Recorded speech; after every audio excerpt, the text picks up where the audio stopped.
Other sorts of support can just be basic skills training, whether it's mobilization, organizing, media training, these sorts of things.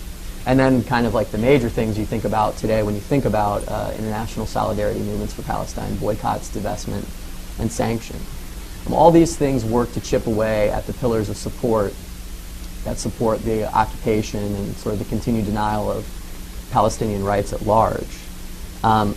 It's important to note, too, that external actors cannot bring about sort of a grassroots movement into existence. What they can do is augment the political capabilities of a given grassroots movement. And I think that after the BDS call, the boycott, divestment, sanctions call was offered in July 2005, it was preceded by the 2004 Palestinian academic and cultural boycott call.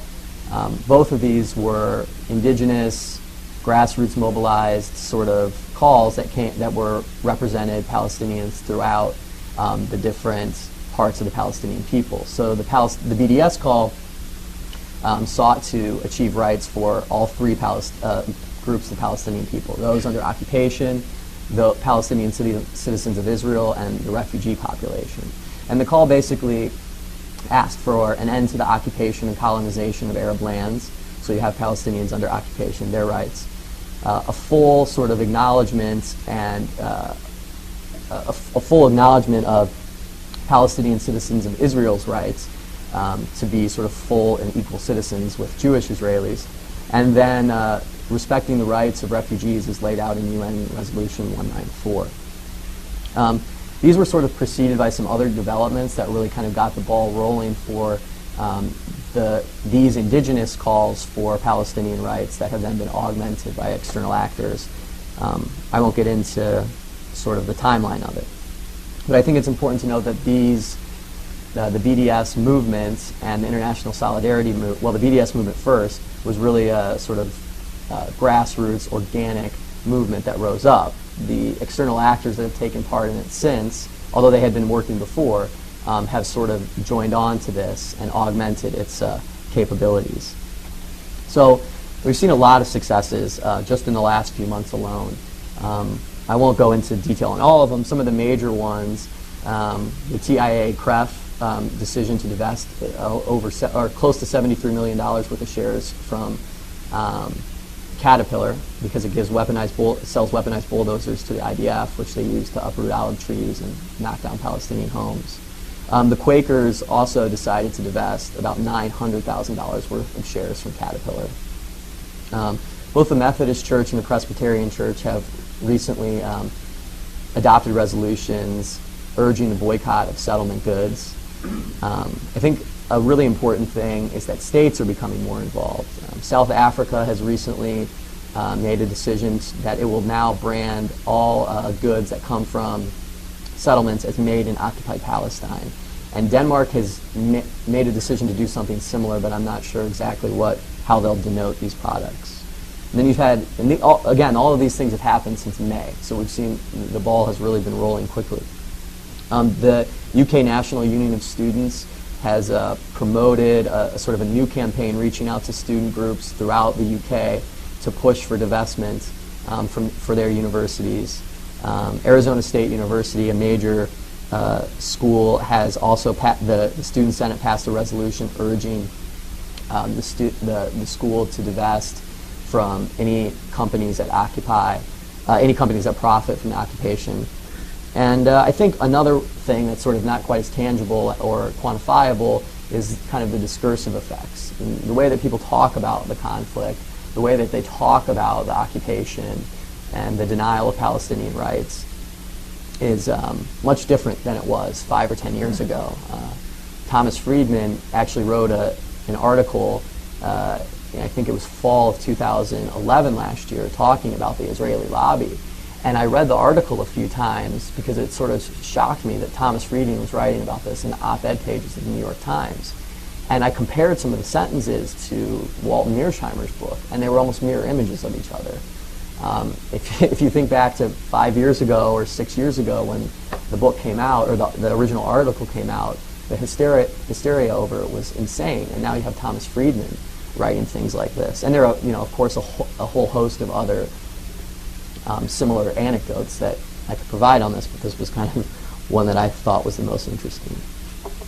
So the logic of all of this, of boycott, divestment, and sanctions, whether it's from nonviolent civil resistors in Palestine or it's from external actors, is to compel Israel to realize that it's just too economically, politically, diplomatically costly to no longer comply with international law. The challenge here really is to translate these successes, the divestment from TIA, CREF, the discursive effects, all of these things to real sort of tangible achievements for Palestinians on the ground in terms of sort of winning some of their rights that they've been denied. And of course, Palestinian grassroots mobilization has also been an important part of what's been going on in recent years and in recent months. Of course, there's the hunger strikes, which I think were a really sort of watershed moment where Palestinians, through nonviolent resistance, were able to compel a policy change from Israel. Whether or not it's going to be fully implemented, I don't know. The most recent thing I read about it, it's sort of up in the air. But I also read this morning that Mahmoud Sarsak, who went on a 91-day hunger strike, came home to Gaza today. He went to the hospital and then went home to meet his family. So things are changing. There are still Palestinians who are engaged in hunger strikes. Some who are in the 50-day range. There's one who's within close to 100 days now, which is a really sort of incredible thing. But these people are using the only weapons that they have to resist the occupation and the denial of their rights, and in this case, it happens to be their bodies. And then we've seen, sort of other grassroots mobilization. The March 15 movement of last year, which was actually directed not at Israel, but directed at Palestinian factions, directed at Fatah and Hamas, and trying to bring them together. Ostensibly, it worked, but you see that neither party has they've never really implemented a deal to date, and there's no sort of unity government or anything like that. And there are, a host of the other things like this, weekly protests against the wall and so on, that have continued to take place. But again, the real question here is, how do you translate that into successes on the ground, both the grassroots mobilization and the actions of external actors here? I think it's important to note that the BDS movement and the international solidarity movement work to achieve rights for all three components of the Palestinian people that I was talking about before, those under occupation, refugees, and those in the diaspora.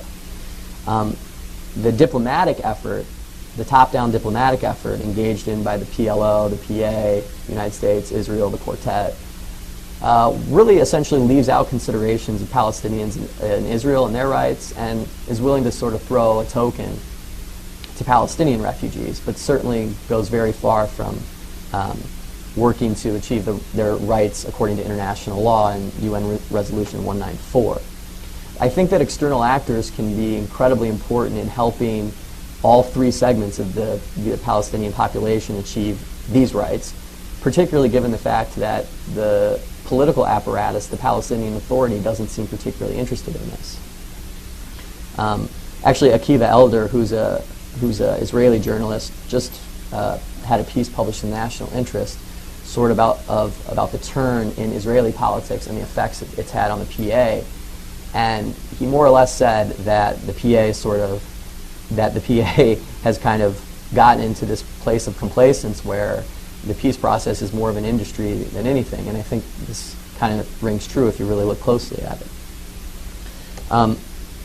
If you look back to South Africa, you can see how external actors can be incredibly important. And while the grassroots mobilization of the African National Congress, Nelson Mandela, student leaders like Mukasey Jack were all important, I think some of the roles that external actors played were incredibly important as well.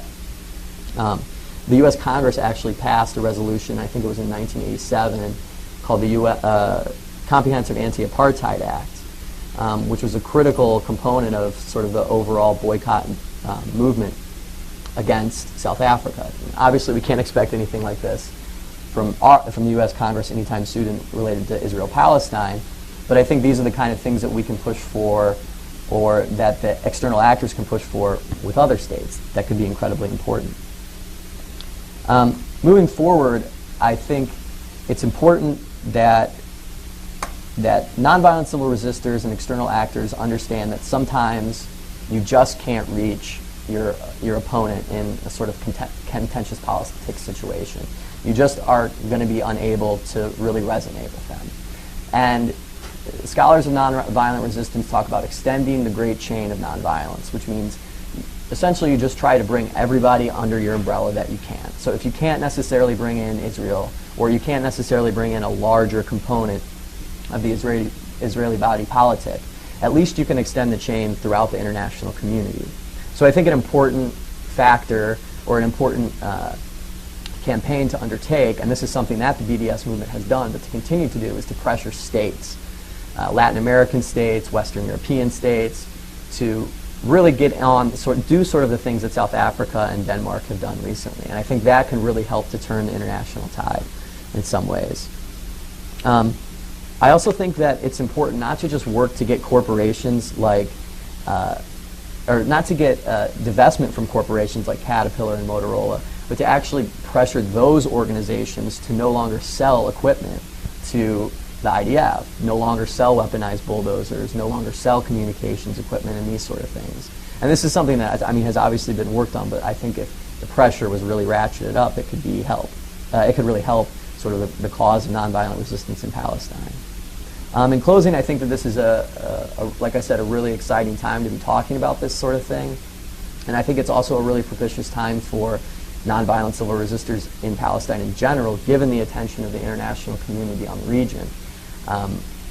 I've heard the former foreign minister of Jordan a few times, Marwan Muashir, state that he sort of has no idea what would really happen if we saw something like the first Intifada happen again, with the way that the international media is focused on the region. If a sort of wholesale slaughter, detainment, deportation that took place after the first Intifada, or during the first Intifada, could happen again. So despite these structural impediments, particularly the occupation in this regard, I think grassroots mobilization and protest in the West Bank is of critical importance and could really be like the last piece of the puzzle. And this is where external actors can help out a lot through training and some of the other things that I highlighted earlier. So that's what I have. Looking forward to the questions. So.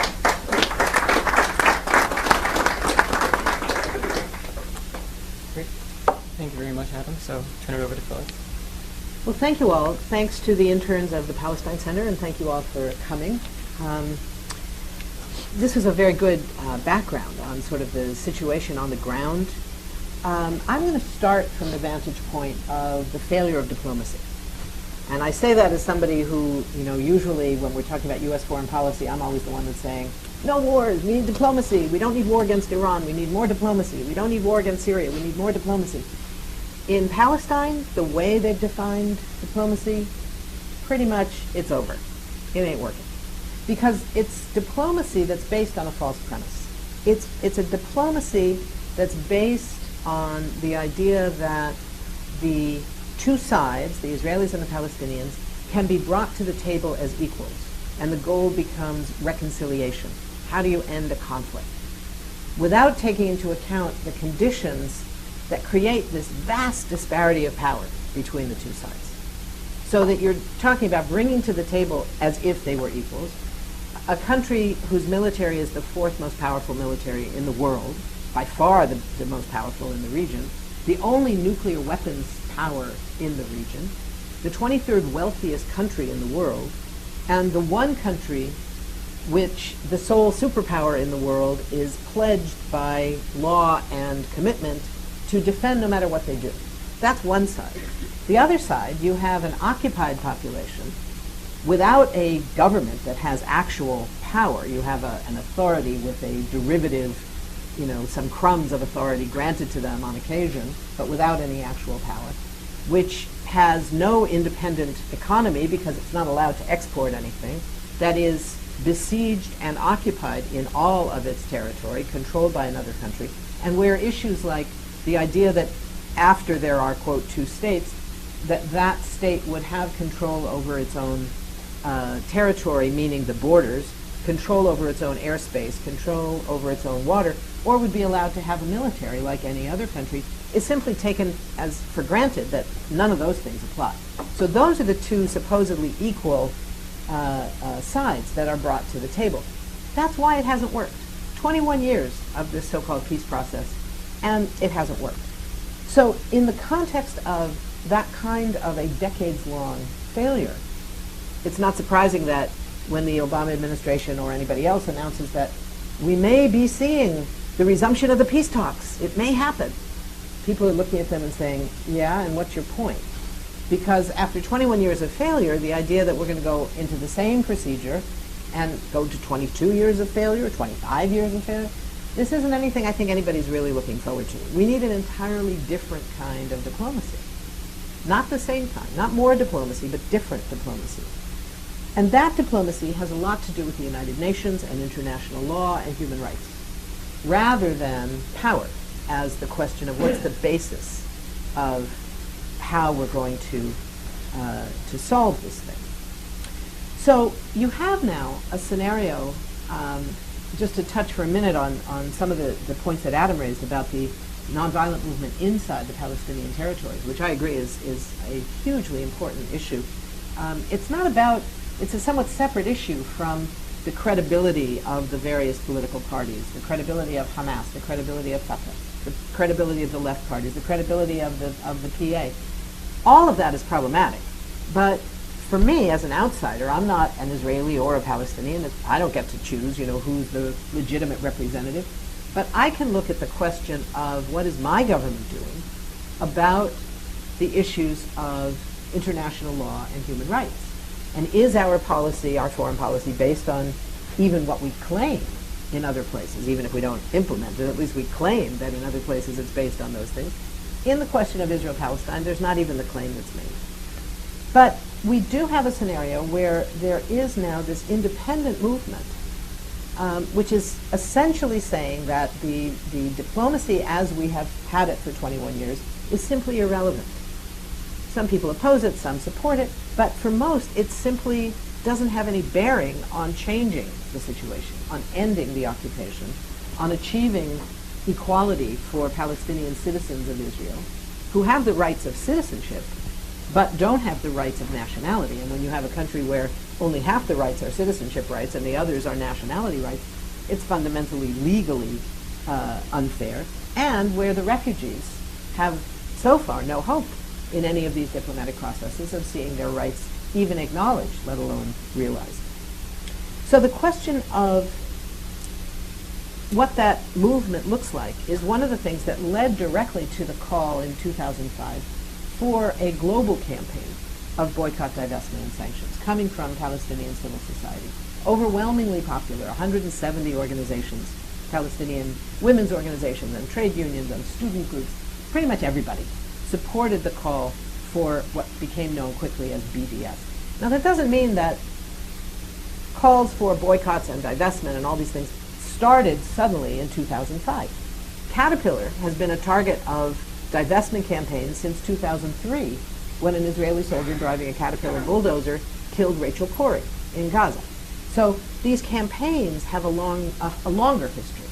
But 2005 was key because it was the emergence of Palestinian civil society as an actor in its own right, saying it's not just, you can't just deal with the PA and think you're dealing with Palestine, any more than for people around the world, thank heavens. Most people recognize that when they're looking at the United States, they can't only look at whoever's in the White House and the Congress and the Pentagon. They also have to look at people. So that's a huge distinction. The question of where it goes is, of course, the main challenge. How do you transform a change in discourse into a change in policy? And that's true on the ground. How does Palestinian civil society transform their own leadership's view of what is going to happen? There was a huge struggle inside Palestine at the civil society level, at the PA level, within the parties, about the UN initiative of last year to join UNESCO, consider applying for membership in the Security Council, where all that was going to go. And there was a lot of debate about it because it wasn't an all-sided win for everybody. If it had gone further, if there had been success, for example, in joining as a full member state of the General Assembly, even if not, as a non-member state, of the General Assembly, even if it couldn't be as a member, because that would have to be the Security Council. There's some great things that could come from that. They would have been allowed, Palestine would have become a member of the International Criminal Court, which could mean a way of getting around the Security Council veto to finally hold some Israelis accountable, military and political leaders who are accountable for potential war crimes. For example, in Gaza during the 2008-2009 war. That was one potential real advance. But there were also potential disadvantages. One of them being that right now at the UN, as a non-member entity, as it's called, Palestine represents all Palestinians because Palestine, the word, is equated officially in UN documents with the PLO, not with the PA, which means that refugees, the diaspora, is included because the PLO represents all Palestinians. The PA does not. So if you have a government of a state, presumably there would be some struggle about whether the Palestinian refugees would be represented by that government. It's not impossible.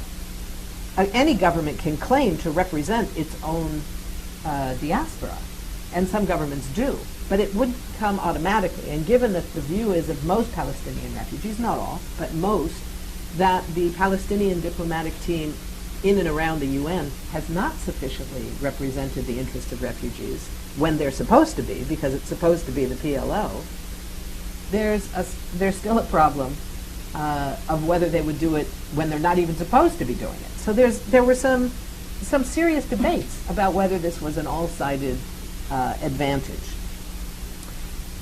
What we're now seeing is a scenario where the functioning of the PA, regardless of what we think about policies or their diplomatic strategy or whatever, is almost impossible to be made real, not least because a huge component of the members of the democratically elected Palestinian parliament are in Israeli jails. 27 members of the parliament, 24 of them on administrative detention, 3 that have been convicted, quote, in military courts. So they can't even function. Palestinian legislators cannot move between Gaza and the West Bank to meet together because the Israelis don't allow it. So it comes back to the question of the reality of occupation trumps anything else about the divisions between Hamas and Fatah, the division between the PA authority in Gaza versus the PA authority in the West Bank. All those are real. The Palestinian disagreements are legion and they are real. But none of them, at the end of the day, really matter. Even if they weren't there, they wouldn't be able to meet because the Israelis don't allow it. They wouldn't be able to meet because 27 of their members are in prison. So we have a reality of settlement expansion that's going on, the Gaza siege getting tighter and tighter despite the calls on Israel to open up the Gaza crossings, ethnic cleansing in East Jerusalem, and now the latest move from the Levy Commission, a recommendation to the government that they simply legalize all of the supposedly illegal outposts. You know, Israel has this very interesting way of dealing with legality. They put aside international law pretty much across the board and pretty much openly. They basically say we're not obligated to abide by it. But they have their own laws. So by their own laws, some of these small settlement outposts that have been built in the last few years are illegal by their standards, meaning they were not officially approved by the government. Now, in almost every case, the government actually cooperates with these young settlers in each of these little hilltop things, where they connect them to the electrical grid, or they pipe in water, or whatever it is, and they send soldiers to guard them, crucially. But officially, they're illegal. So there's been this struggle inside the Israeli political scene about, well, what does that mean? What do we do about them? And there was a court order, as some of you may know, just a couple of weeks ago, calling for a couple of these small outposts that are officially illegal in Israel to be taken down. And one of them was 30 families. It was a very big deal. But the new commission that the government has asked to come up with a policy has said, let's just legalize them all. That's the best answer. And this is now what Netanyahu's government is about to debate. So inside the territories, we're looking at a scenario where the nonviolent mobilizations against the wall, against the expansion of settlements, etc., are continuing. but are having virtually no impact on the Israeli policy. So the question then comes back to the point that Adam raised: how do you turn that into a policy shift? Well, one of the ways is you move that to a global campaign. That's where boycott, divestment, and sanctions comes in. And this is where there is a model with the Anti-Apartheid movement in South Africa. Not because Israeli apartheid looks like South African apartheid. It doesn't. It's very, very different. It's based on a different economic set of conditions. But what's key is apartheid is not just about South Africa.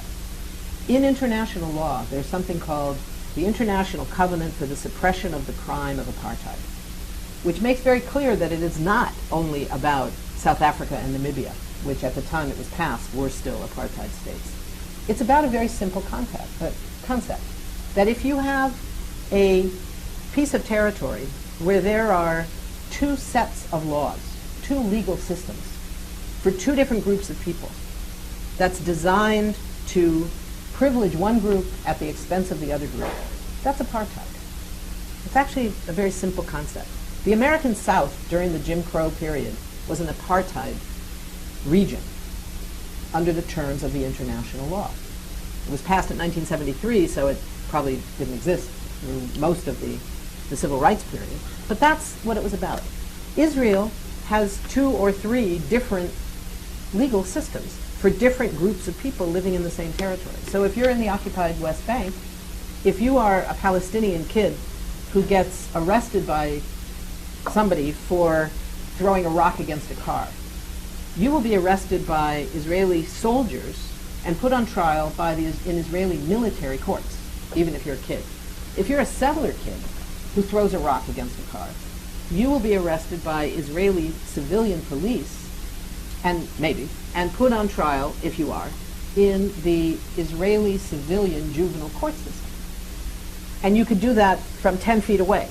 10-year-old kids, identical, except for the fact that one is a Palestinian and one is an Israeli, and is a settler. So that's the scenario we're dealing with on the ground. So then, on the external side, how do we, outside, come to use that international law as a way of mobilizing pressure, bringing nonviolent economic and political pressure to bear on Israel to end these violations? So one is in the context of the United Nations. Now, the White House position is that there is no alternative to direct negotiations between the two sides. My line is, yeah, there is. There's all kinds of alternatives. First of all, that one hasn't worked.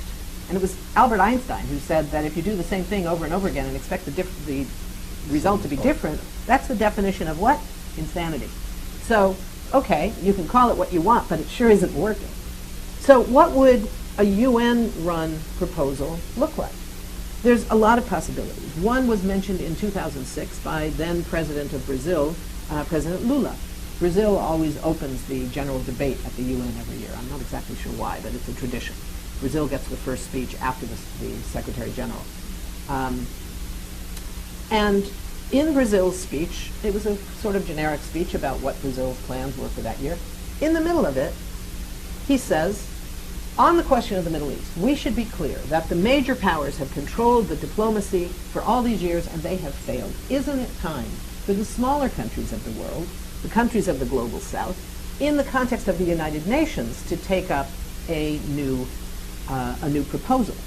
So what does that look like? It means that Brazil isn't going to take it up on its own. It means that we need a partnership between the civil society globally and the United Nations. Now, there's a history of that. If you look at the run-up to the war in Iraq, the role of the UN in that period, there was an 8-month period where the UN was under so much pressure because countries, their own governments were under so much pressure not to sign on to the U.S.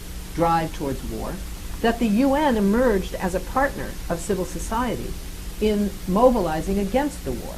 That was a huge moment.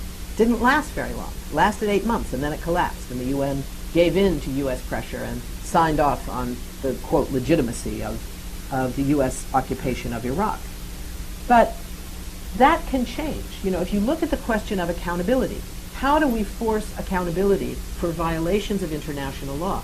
Well, first, we have to change the discourse. That's not enough, but it's a start. So you have organizations like the Russell Tribunal, which has had 3 international sessions so far, one in Turkey, one in London and one in Malaysia, I think it was, and is having one in New York this fall, which is going to look specifically at the role of the United States and the United Nations in preventing the implementation of international law as the basis for ending Israeli violations in terms of occupation, in terms of the right of return, and in terms of the second-class citizenship of Palestinians who are citizens of Israel. That pressure on the UN is crucial. The UN Charter begins with the words, "We the peoples of the United Nations," not "we the governments of the United Nations." It's about people. We have to reclaim that. Now, it's not going to be any easier anytime soon because the new Undersecretary of the United Nations for Political Affairs, who is supposed to be the main advisor to the Secretary General and is in charge of, among other things, the UN's role on Israel-Palestine. A new guy has just been appointed, and who is it? It's one Jeffrey Feltman, who just happens to be, up until now, he was first the Bush administration, George Bush II, ambassador to Lebanon, and under Obama has been the head of the Israel-Palestine desk at the State Department. This does not bode well. This does not bode well to have a U.S. official moving into that position. We'll see how that plays out. But I think just in ending, I think that we have to look very carefully at the history of the UN and how we can use it. In 1982 and 83, there were resolutions passed in the General Assembly that called explicitly for what we would now call BDS. It was actually more dramatic language than anything we've ever called for. It called for countries to not only stop selling arms to Israel, stop military aid, but it calls for a complete cutoff of diplomatic ties with Israel and with the goal of isolating Israel. And it was because at that time there was a recognition globally that what Israel was doing was a violation of the then 10-year-old anti-apartheid law, the covenant against the crime of apartheid. And that meant that this was an opportunity for the world to come on board to say the way to deal with it is the same way that we dealt with building a movement against apartheid in South Africa, which is to isolate the proponents of apartheid. Now, I don't think that language is particularly helpful today, but I think it is important to recognize that this recognition of what's possible from the General Assembly, from the United Nations, goes back much further, so that we can actually look at when the UN Secretary General, backed by the State Department, attacked Professor Richard Falk, who is the UN Special Rapporteur for Human Rights in the occupied Palestinian territory, and the U.S. refuses to protect him when he tries to carry out his mandate by going to the West Bank, and he is instead arrested by the Israelis at the airport, held in jail overnight, and deported the next day. We can do something about that. There can be mobilization, as there was from the whole range of Palestinian human rights organizations. When the Division for Palestinian Rights is threatened with being defunded, as it is routinely every year, which is the Secretariat's arm working on Palestinian rights. When UNESCO faces a cutoff of 22% of its budget because the U.S. claims, we have no choice, there's a law, as if no laws have ever been changed or violated in this country by those in power. All of this is something that comes back to the role of civil society. Our pressure on the UN, our claiming that the UN is ours, not theirs, is how this has to start. The discourse isn't enough, but the discourse that we work on changing, how we change how the press covers these issues, is a necessary first step to making all those changes. Thank you.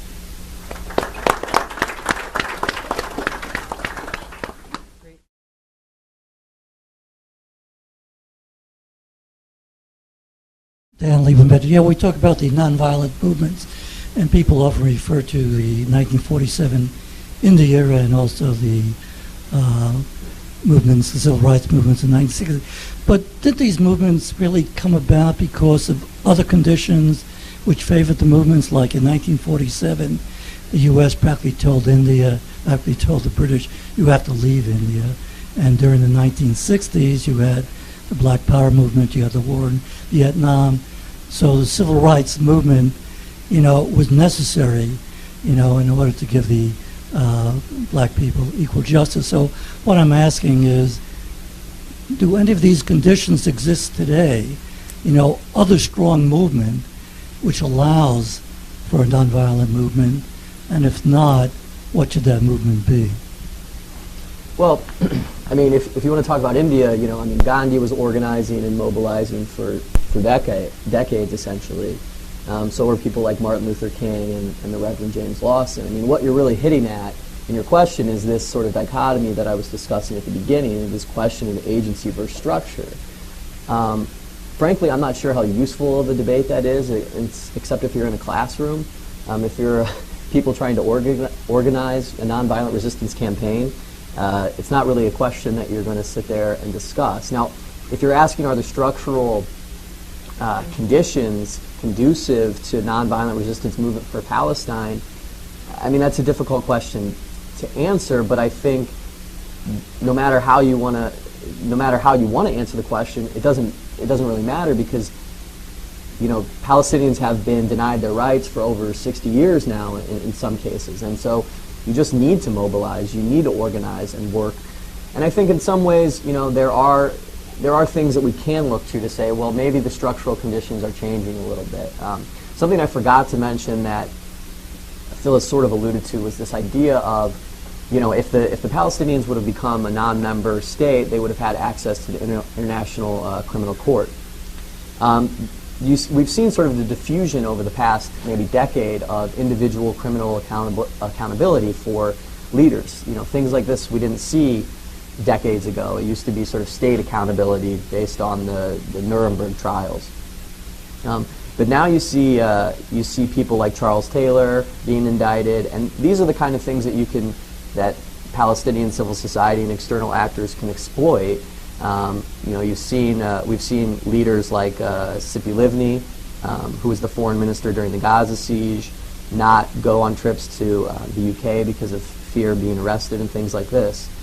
So I think ultimately there are always going to be sort of structural conditions, and there are always going to be structural impediments that are important. But if you would have asked me or asked people who work in think tanks in Washington 2 years ago, if the structural conditions were conducive to the overthrow of Ben Ali or Hosni Mubarak or Ali Abdullah Saleh in Yemen, they probably would have said no way. So the point is, you organize and mobilize and work, and hopefully you sort of hit a sweet spot like you were talking about in the 60s, and your work pays off and you're able to achieve these rights. Let me just add one point to that, and that is that I think the fact that this country right now, the country that is most responsible for enabling the Israeli occupation, is in the midst of such a severe economic crisis, is in a very perverse and sad way a reality that makes it more possible for people to hear things. When you talk about $30 billion of our tax money over these 10 years that's going to Israel, to the Israeli military specifically, only to the military, you say that to people in the context of the economic crisis, and people are furious in a way that they might not have been earlier, when we weren't really thinking about the economy overall being in such bad shape. So that potential, the U.S. campaign to end the Israeli occupation met with at some point with the State Department to deliver, I think it was about 18 or 19,000 postcards of people from across the country saying, we don't want our tax money to be used for the military, we want it to be used for schools and healthcare and jobs. When people don't have jobs, they get furious at the fact that our tax money is going to support this illegal activity in a way that they might not get quite as angry about us supporting illegal activity in some generic sense. So that's one of the nonviolent realities. Not that the economic crisis isn't violent, it's very violent, and it's a tax on people's lives. But our response to it, as a part of that nonviolent movement, is very powerful. Yeah. That's right. Thank you very much. I keep learning. I'm Michael Thomas. Adam, you mentioned among the achievements recently the Methodists and the Presbyterian folks. What's really frustrating, of course, is that, yes, those were the resolutions that were passed that supported limited boycotts, targeted boycotts. territory produced only. Right. All the coverage that I saw was about the defeat of the resolutions for divestment, right? Caterpillar, Motorola, Hewlett-Packard. And of course, in the case of Presbyterians, it was, what, 133, 131 with 2 abstentions or something. And so it was very dramatic. Yeah. All that work went into working with these 2 Protestant denominations. And at the end of it, the stories that came out didn't meet, I mean, there were successes. So can't they get over the hump with the people who cover these things? I don't know. You want to take that as an I mean, it's a difficult question to answer. I'm in the middle of writing an article on exactly that, on the press coverage, because the press that got it right was the Israeli press, who understood that the significance was the decision to boycott. It wasn't so limited. In the Presbyterians, for example, the proposal originally by the committee had been for a boycott of 2 particular companies who produced their stuff in the occupied West Bank. The committee decided that that wasn't enough, and they called for a boycott of all goods produced in the West Bank and for a global call on all other countries to do the same thing. So they expanded it. That is huge. That is huge. They never voted on divestment. This was not a situation where divestment was voted down. The way it was a maneuver to essentially take it off the table. They voted to substitute a different resolution, which was to invest in Palestinian enterprises as a way of helping to build the Palestinian economy. And I agree, it was a terrible decision, because that's not, Palestinians have been very clear, that's not what we need. We don't need investment in institutions that can't survive because we can't export anything, because the Israelis control the export, they control our borders. But it was huge for the largest Protestant denomination in the country. I mean, they have 2 million members, the Presbyterians USA, to vote for that level of boycott and for that kind of a call. And they had already voted to demand an end, a suspension, not an end, a suspension of U.S. military aid to Israel. Those are huge advantages. Now, the press is a problem because all the attention was focused on the divestment. That's true. But you know, we have to be the ones, not just to criticize the press for getting it wrong, but we have to be out there talking about this as a huge victory. This was not a defeat. You know, 3 years from now, whatever it is, when the Methodist General Assembly, the Presbyterian General Assembly comes back, no reason in the world why that same resolution won't be on the agenda again. They didn't vote it down. They simply voted not to vote on that one, but instead to vote on this other one. So, I mean, for me, that's unfortunate, but this is way far from a defeat. This is a huge victory. All of these things. The fact that big institutions like Morgan Stanley takes Caterpillar off of its socially responsible list, and that index is the one that everybody else uses, and that leads to TIAA-CREF divesting 24 hours later from almost $73 million worth of Caterpillar stock. That's huge. These are enormous changes in the discourse, you know, and we should be out there cheering for this and making more of it happen by doing all the grunt work of writing the letters to the editor and calling the radio talk shows, and you know, write to the to all of those places that had the headlines about Presbyterians defeated this, and say, your headline was just wrong. They never voted on that. They voted for boycotts. Why didn't you make that your headline? You know. Yep. Another question here. Benjamin, too, along the same lines of things that are happening and that are not fully reported or that are happening below the surface. It's not just the Presbyterians, but the Methodists earlier and the Episcopalians. And there is a general kind of very slow increasing engagement of the churches in the United States, which can be so important, as in the civil rights movement and abolition and so on. So these are really monumental things. But although this is on non-governmental initiatives, really we got into international law, but no one has said anything about the Arab awakening and the impact that that's going to have on decisions by other states on the peace process, and also the somewhat diminished role of the United States in the Middle East. We're less dependent on Middle East oil, but we're still a big player. But when Secretary of State Clinton says, oh no, we don't want Iran involved in the Syria business, yet the special negotiator Kofi Annan is in Tehran talking to Iranians about it. I wonder if you could comment about this general complex of developments. Yeah. Well, I'll start and Sure. Adam, you jump in. It seems to me the most important point was what you said in the middle of your very sharp presentation, which is that the U.S. simply doesn't have the same power it once did, the same influence it once did in the Middle East. It can no longer, because of the Arab Spring or the Arab Uprising, it can no longer rely on these Arab dictators that it had backed for so long. You know, it doesn't have a compliant government now in Egypt. It still has a pretty compliant military in Egypt. The $1.3 billion a year that goes in military aid to Egypt goes right to the military, not to the government. But that military can no longer simply tell the government what to do. All of a sudden, there's real contention in Egypt. It's not at all clear how that will play out.